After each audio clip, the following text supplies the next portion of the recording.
All right, so let's dive in. It's been close to 6 years, I think, after project plans were initially unveiled in the Tri-Cities for a massive wind and solar farm. The case was argued this morning before the state Supreme Court. This thing has been going back and forth for all of these years. Now, opponents of this project, which is called the Horse Heaven Hills Project, contend that the state's Energy Facility Site Evaluation Council, FSEC for short, and former Democratic Governor Jay Inslee failed to properly account for some of the seriously negative impacts on the environment and on surrounding communities and on some tribal interests. And there's also the ferruginous hawk, how much room they need for nesting, and some concerns with those massive, wind turbines, fire dangers, a lot of other concerns in that dry part of the state. And of course, then for the folks that live there, there's the destruction of their landscape views and the impact on property values. So, Tri Cities Cares, one of the community groups that has been pushing against this project for several years now, also Benton County and the Yakama Nation, all filed separate petitions seeking to overturn the final decision on what the scope of the project would be. And that goes back to October of 2024.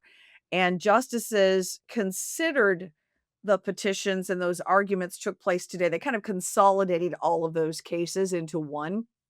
And those arguments went before the state's high court today. So here are arguments made by J. Richard Arumbaru. He's attorney for Tri-Cities Cares. This was part of his opening statement.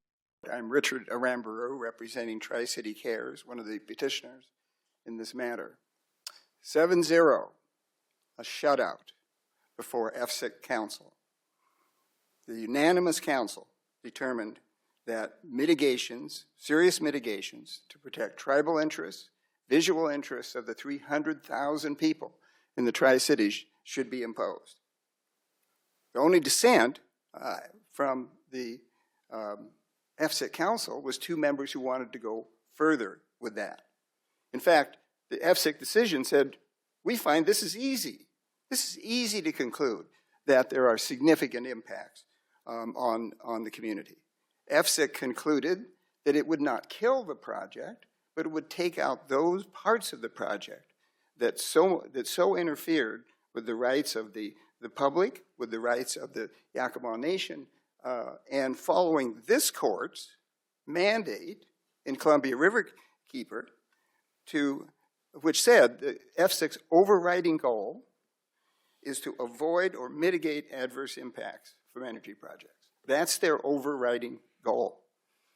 The FSEC decision appropriately addressed those matters and appropriately concluded the mitigations should be adopted.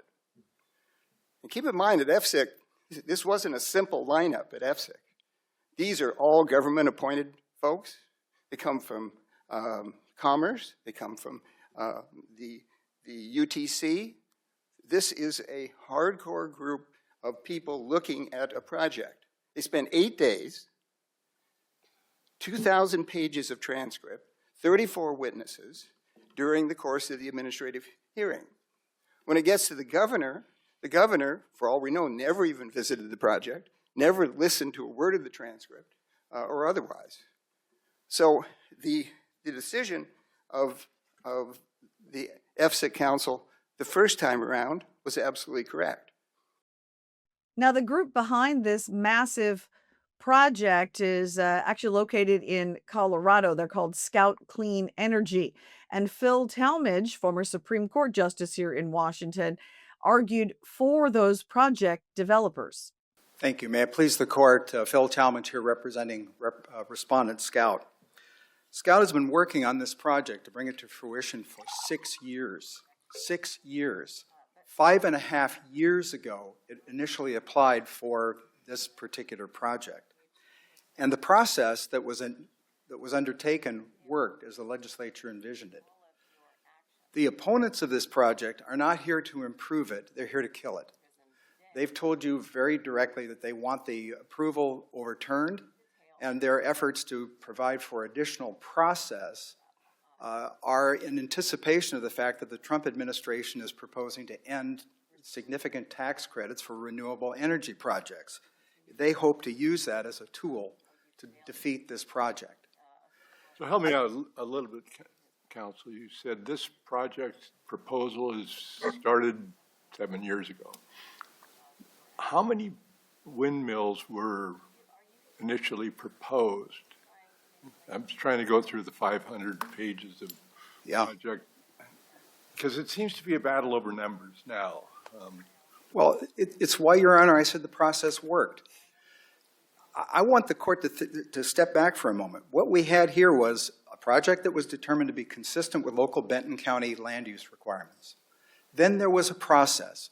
When the application was made, there were public informational hearings about the project. There was a significant hearing on land use. There were significant hearings on SEPA. There were government-to-government consultations with not only the Yakama Nation, but the CTUIR that has 80% of the treaty-ceded lands on which the project rests. You have the adjudication that took place over 8 days. You had the process before after the governor's remand recommendation. There were public hearings, opportunities by the FSEC on that. The hearing process was robust, to say the least. 64,000 pages of record. We're not talking about something that was done superficially here. 64,000 pages of record. To give you some idea of the massive scale of this project, it would be on some 72,500 acres along Interstate 82, just south of the Tri-Cities. Now, originally, Scout Clean Energy wanted 244 of these wind turbines, each about 500 feet tall, 3 giant solar arrays, and then, of course, battery storage. For that, they claimed that would be a power generator for the area. The project, again, scaled back originally by FSEC, and then Governor Inslee pushed back and he said, no, this should be just as big as it always was. Our clean energy climate goals require us to push forward with this project. But again, the lawsuits, have kind of been holding things up to date. So we're going to see what the state Supreme Court says in this matter.